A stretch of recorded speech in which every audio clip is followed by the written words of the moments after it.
Hello, everybody, and welcome to the Super Bowl recap. This last Sunday was the big game, the game that means it all. We have been crowned a new NFL champion for this season. The Kansas City Chiefs were able to best the Philadelphia Eagles. I'm Evan Rankin. This is Caleb Colson. And we're going to talk all about it. Today's episode is just going to be a recap of the Super Bowl and everything that happened during the exciting game. It brought us lots to talk about. There was many controversial aspects of the game, many aspects of the gameplay that we're going to be able to dive into, among some other things. So I guess to start us off, Caleb, maybe just some general thoughts about the game. Honestly, I think it was one of the better Super Bowls in recent memory. It was definitely a great game, and it came down to the wire, which I think is always a great outcome no matter who you're going for. But like you said, definitely caught in a little bit of controversy. I know you want to talk a little bit about that late call. Something I thought was interesting was the amount of slipping going on because that new field or I was reading into it. The NFL decided to use a new breed of grass for the Super Bowl. They have a mechanism where they can roll the entire field out into the sun for it to get sun and then come back in. But just lots of slipping. You saw both teams switching their cleats out at halftime just over the course of the game, so that was definitely something interesting.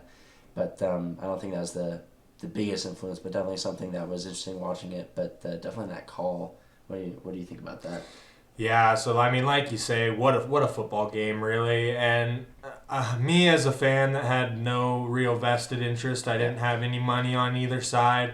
I, on this podcast, picked the Chiefs, so I was rooting for the Chiefs as much as somebody who doesn't really care would root for the Chiefs. But I really felt robbed. I felt like I was robbed. I felt like NFL fans were robbed, and especially Philadelphia fans were robbed of maybe the outcome that this Super Bowl truly deserved. Because it was a great game. It was, there included a 2-score comeback by the Chiefs, but mostly it was close the whole way. Trading scores, high-scoring affair, both offenses clicking in multiple ways. We had a touchdown defensively. Just a lot of great things to talk about in this game. And then it comes down to this huge call at the end of the game. And there's a lot that I have to say about this call. And first off, I want to say that I'm not sitting here telling you that was not a hold. It was a hold. But it was not a hold in this Super Bowl in the way that they were calling this game up into that point. They were letting contact go. They were letting each other, go at each other. And the big reason why, a lot of people are upset is maybe because of the timing of this call. I completely understand the timing. The timing meaning when the ref threw the flag. Because it does look like, wow, that ref just waited to see if that pass was incomplete before he threw that flag. Why would he do that? He's only going to do that if he's trying to sway this towards the Chiefs or rig it. Especially if you're a Philly fan, you're just thinking, oh, the NFL's against us. No, I'm sad to report to you that's not the case. The guy had a justification for a call, and I know why he called it at that point in time, why he threw the flag so late. The referee was making a judgment based on where the pass landed in relation to where the receiver ended his route, and according to that referee, the holding that occurred at the very beginning of the play changed the outcome of that play. The ref believed that wide receiver would at least had a closer chance, a feasible chance to catch that ball had there not been a grasp of the jersey, maybe a second tug of the jersey partway through the route. So you may be saying, well, why isn't that pass interference? It was ball in the air, if that's the real call. Well, it's because the holding occurred before Mahomes threw it, but Mahomes did not know that his guy was being held, so he made a calculation, throwing the ball at a certain, distance. The ref said that, yes, that wide receiver would have made that distance if he would not have been held. Maybe that's true, maybe it's not. That's what the ref thinks, and that's justifiable enough if you're an NFL referee. But what makes this unjustifiable and what made it feel like such a robbery to me, and I'm sure Eagles fans and many other fans across the United States that were watching this game, maybe hoping for a Super Bowl overtime, this high scoring affair, how high can we get it? It was a fun game to watch. What really made this feel like a robbery was the fact that it didn't match the tone whatsoever, in my opinion. It just did not match the tone. Yeah, and I think that can go back to a lot of the complaints about like officiating in just over the entire season. It has been consistency. Like you're saying, they were letting them go at it for 3.5 quarters, and then finally they I wouldn't say wrong call, but maybe a light call definitely could have. I think if the pass was incomplete or to a different receiver, they might have not called that. They may have just been like, oh, okay. Yeah, totally. So I think the biggest thing is consistency, and hopefully the NFL kind of addresses this over the offseason, because I know a lot of fans are just completely fed up with it. And for it to for another controversial call to maybe decide the outcome of a game, definitely just not the way. 2 games in a row, really. Not really the way fans want it to end, and I'm sure the NFL doesn't want that to happen continuously. So just definitely not the way the game wanted to end, but lots of stuff led up to that point. I think we should definitely get into that as well. Kind of like our keys to the game from last week, shutting down Jalen Hurts, the Chiefs running backs doing work, stopping Mahomes from extending plays, the Eagles getting out to a quick start. A lot of that stuff happened or didn't happen, and that's why the Chiefs came out on top.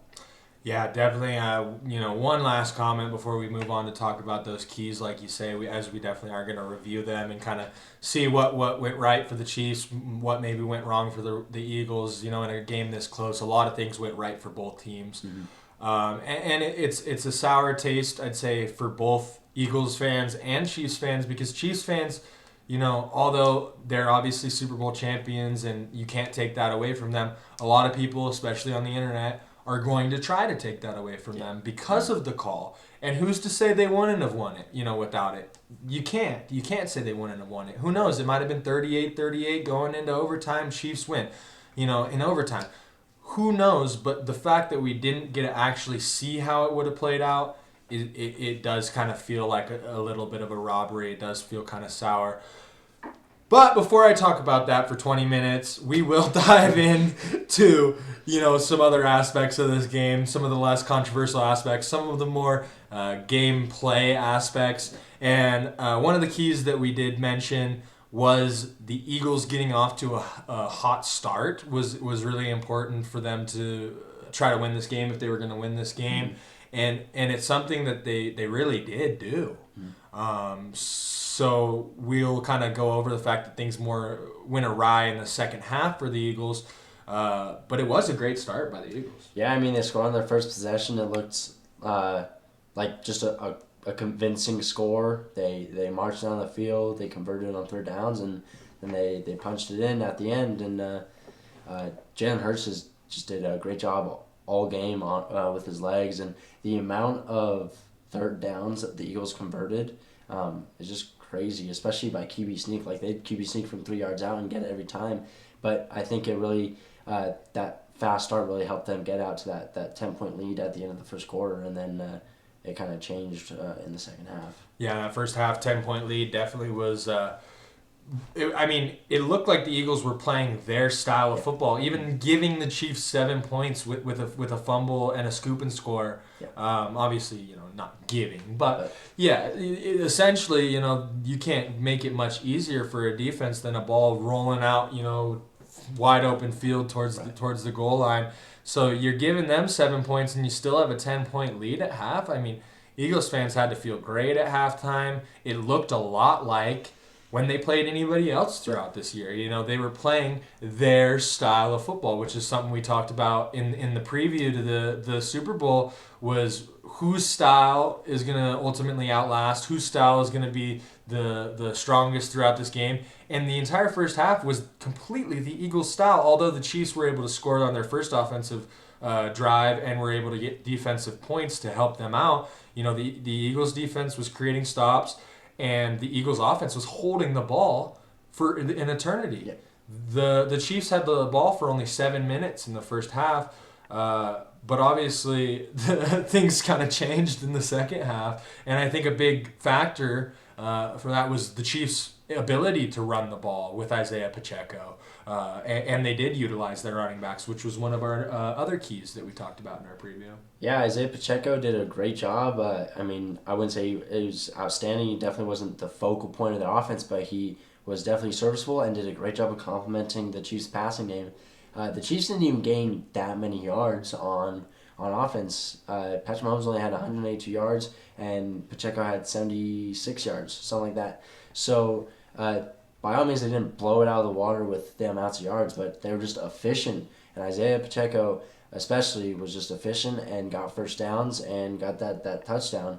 And it was enough to get them over the edge. Yeah, extremely efficient. It looked like one of those games where Pacheco was able to get, the first 3 yards almost untouched. Then the hole kind of swallows up, and then he dives forward for 5 to 7 yards.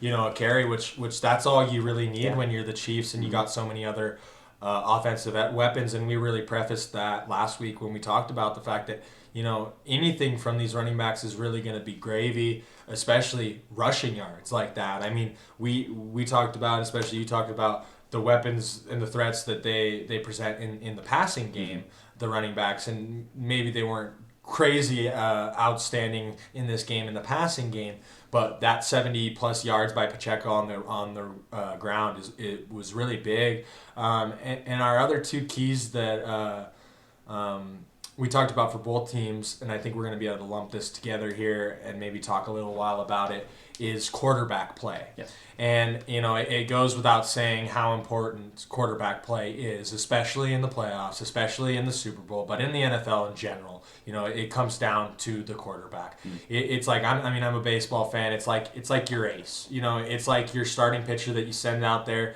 when you absolutely have to have it. You're relying on him having his best stuff. And both these teams were relying on their quarterbacks having their best stuff. And I'd say neither quarterback showed us their best. Neither quarterback showed us their worst either. They both played very good football. But ultimately, a mistake in 7 points gifted to the other team maybe the difference, it was mathematically the difference in this game. Yeah, and it was crazy because that one blunder by Jalen Hurts was really his only blunder of the entire game. I mean, he had 3 rushing touchdowns, which I believe is a Super Bowl record for a quarterback, and he had a passing touchdown and over 300 yards passing, and then 70 yards rushing. So he was all over the field yesterday, just an absolute clinic of just putting the team on his back, especially on the biggest stage. And his receivers were doing great. Both A.J. Brown and Devonta Smith were about 100 yards each, so just a great job by Jalen Hurts. And having Goddard as a weapon, he utilized exactly. Goddard a lot. Yeah, definitely a safety valve, and I think he made up for the lack of rushing by Boston Scott and Kenneth Gainwell and Miles Sanders, because both of them, I don't think anyone else on the team got over 20 rushing yards besides Jalen Hurts. So he really put the team on his back, and it's a shame that wasn't enough to carry them to the victory because he played his heart out. Well, you make some really great points, and I think we need to talk about, because although we have talked about a handful of areas where we were correct in our preface in things that have gone right, we do need to mention, we thought that if the Chiefs were going to win this game, they were going to have to neutralize Jalen Hurts, or at least, and they were able to create a turnover, whether it really was much that they did or not. They were able to get this turnover, but the Chiefs did not neutralize Jalen Hurts. They did not stop Jalen Hurts. Maybe they held him back a little bit on the ground in comparison to what he could have done. Obviously, lots of QB sneaks, lots of rushing touchdowns via those QB sneaks. But the Chiefs did not do that. And one thing the Eagles did not do, which was very crucial in this game, was keep Mahomes in the pocket. I know it's impossible to keep him in the pocket, but if you do let him escape, make him throw the ball away or get him on the ground. Mm-hmm. And they didn't get him on the ground. They were not able to get him on the ground at all. Neither team really got the other quarterback on the ground, but Mahomes wasn't sacked. Right. Yeah. I think that's a massive goose egg in the sack category against Patrick Mahomes. That means every single pass play that he got out of the pocket, or even every single pass play that he didn't get sacked, that's a pass that you allowed him to make. And you just can't do that. I mean, he killed them in efficiency. Sure, under 200 yards passing is nothing to brag about, but he was efficient with the ball, and he got those third down conversions, and he even ran it a few times. I was a little surprised. I mean, he did get hurt that one time he ran it. Yeah, which it was good that he was able to come back, but he was just efficient with the ball, and extending those plays was really a killer for the Eagles. Yeah, totally. I mean, really, it was just a great game in general, and I think, there's a handful of spots that you could point out that maybe were the difference in this game, but I think we did a really good job previewing, a lot of the important aspects of this game, and we were able to watch them play out. I mean, not to mention the fact that, obviously my best bet was the over in this game, and the over, it flew over. One of the highest scoring Super Bowls ever. Third highest, I think. Yeah, third highest ever. So, went pacing wise, kind of how we thought with how these offenses would match up. But ultimately, in the end, I think, which defenses or both defenses, if they would have lost, but especially obviously the Eagles defense, due to the outcome, are thinking, oh, if we only could have had one more stop, one more, or the Eagles offense might be thinking, oh, if we only could have had one more score, one more opportunity with the ball. It was a great game, though. Mm-hmm. Yeah, and I mean, something that definitely should be overlooked was that punt return by Kadarius Toney. Massive. Huge. Gave him amazing field position, and, That's actually exactly what I wanted to mention, too, was field position, and that plays into why, Mahomes didn't jump off the stat page with numbers there. Because of, yes, the Kadarius Toney return, a handful of other good special teams returns by the Chiefs were able to keep them in pretty good field position. Yeah, I mean, I know Britton Covey had a solid return, but just that kick return at that time by Kadarius Toney was just clutch and really helped them seal the game. Definitely. It was exciting. It was quite the game. I know Chiefs fans are absolutely elated. Mm-hmm. Eagles fans are probably rather sad, but I hope no matter who you're a fan of, you joined us throughout this playoffs, you joined us for this recap, and I hope you continue to join us and check out our journey as we try to make some good football content for you guys and continue to talk some NFL football.